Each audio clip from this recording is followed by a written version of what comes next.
이재명의 20억 원 줬다. 조폭 연루설 고발자. 결국 무고 혐의 수사. 남을 감옥 보내려다 내가 감옥 가게 생겼습니다. 무고죄는 수사기관을 상대로 한 위험한 도박입니다. 안녕하십니까? 32년 9개월 검찰 수사관 출신 형사전문 법무사 이병창입니다. 검찰청 조사실에서 수십 년을 보낸 제 경험에 비추어 볼 때 형사사법체계를 자신의 이익을 위해 이용하려는 시도는 반드시 그 대가를 치르게 되어 있습니다. 최근 세간을 떠들썩하게 했던 이재명 대통령 관련 조폭 연루설 고발 사건이 결국 무고라는 부메랑이 되어 돌아왔습니다.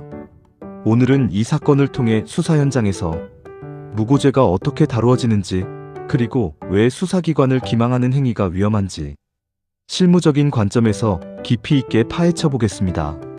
수사관의 눈은 속여도 기록은 속이지 못합니다.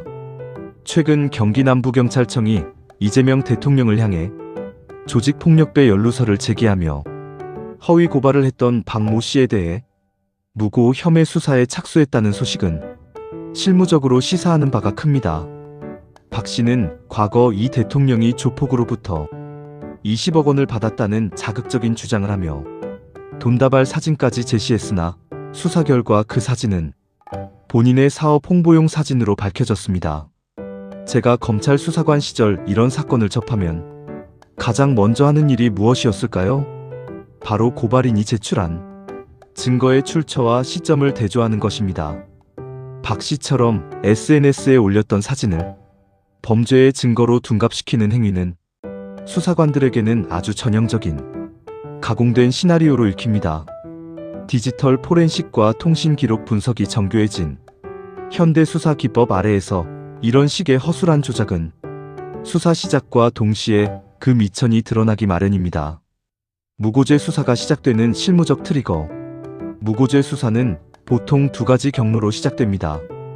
고소를 당했던 피해자가 역으로 고소하는 경우와 수사기관이 사건을 수사하다가 이건 고소인이 작정하고 거짓말을 하고 있구나 라고 판단하여 인지 수사에 착수하는 경우입니다. 이번 사건은 후자에 가깝습니다.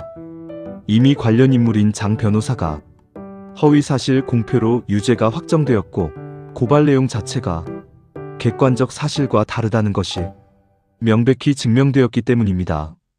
실무적으로 수사관들이 무고를 확신하는 지점은 고소인의 진술이 지나치게 구체적일 때 역설적으로 발생합니다. 거짓말을 참으로 믿게 하려고 시간, 장소, 금액을 아주 상세히 기재하지만 그 상세한 내용 중 단 하나라도 객관적 물증과 어긋나면 전체 진술의 신빙성은 도미노처럼 무너집니다. 박 씨의 20억 원 수수 주장 역시 그 구체적인 액수와 전달 방식이 도리어 자신의 발목을 잡는 핵심 독소 조항이 되었을 것입니다. 검찰 실무상 무고죄가 무거운 이유. 무고죄는 단순히 누군가를 비방하는 명예훼손과는 그 궤를 달리합니다. 수사기관의 입장에서 무고는 공권력에 대한 도전입니다. 허위 고발 한 건을 처리하기 위해 투입되는 수사관의 인건비, 행정비용, 그리고 그 시간 동안 방치되는 진실한 피해자들의 고통을 생각하면 수사기관은 무고죄를 결코 가볍게 넘기지 않습니다. 특히 이번 사례처럼 정치적 파장이 큰 사건에서의 허위 고발은 국가적 혼란을 야기하기 때문에 검찰과 경찰은 더욱 엄중한 잣대를 들이댑니다. 고발장 제출 시점부터 언론 플레이 과정, 그리고 수사 과정에서의 태도까지 모두 악의적 고의를 입증하는 기록으로 남습니다. 실무적으로 무고죄가 인정될 경우 벌금형보다는 실형 선고율이 높은 이유도 바로 여기에 있습니다. 타인의 인생을 파멸시키려 한 만큼 자신의 자유도 저당 잡혀야 한다는 법의 냉혹한 원칙입니다. 억울한 누명을 벗기 위한 실무적 대응책. 현장에서 수많은 피의자와 고소인을 만나본 결과 억울하게 무고를 당한 분들에게 가장 필요한 것은 감정적 대응이 아닌 냉철한 기록의 힘입니다. 상대방의 고소장이 접수되었다면 그 고소장 안에 담긴 논리적 모순을 찾아내야 합니다. 첫째, 상대방의 주장이 물리적으로 불가능함을 증명해야 합니다.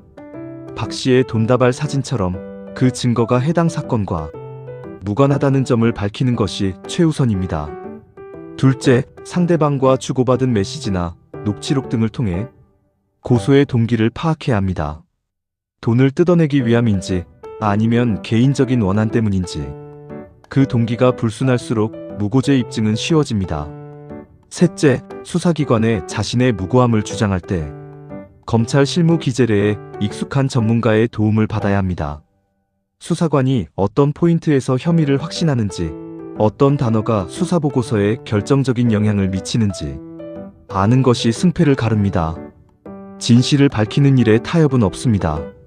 32년 9개월의 세월 동안 제가 배운 가장 큰 교훈은 거짓은 결코 진실을 이길 수 없다는 것입니다. 일시적으로 사람들을 속일 수는 있어도 촘촘하게 엮인 법망과 수사 기록은 결국 그 틈새를 찾아냅니다.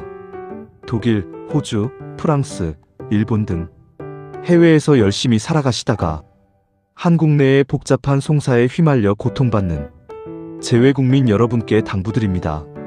상대방이 작정하고 무고를 한다면 혼자서 가슴만 치지 마십시오. 실무의 생리를 정확히 알고 수사관의 시선으로 사건을 분석할 수 있는 전문가가 곁에 있다면 그 어떤 억울한 누명도 벗겨낼 수 있습니다. 저 이병창은 32년이 넘는 시간 동안 검찰의 최전선에서 익힌 수사 노하우를 이제 여러분을 위해 쓰고자 합니다. 거짓 고소로 인해 밤잠을 설치고 계신다면 주저하지 말고 연락 주십시오. 여러분의 명예를 지키고 진실을 바로잡는 일에 제 모든 연륜을 쏟아붓겠습니다. 마지막 한마디. 어둠이 깊을수록 새벽이 가깝다는 말이 있습니다. 지금 당장은 상대의 거짓말이 거대해 보이고 세상이 나를 외면하는 것 같아도 진실의 빛은 아주 작은 틈만 있어도 새어나오기 마련입니다. 그 틈을 찾아내어 환한 햇살로 만들어드리는 일 제가 감당하겠습니다.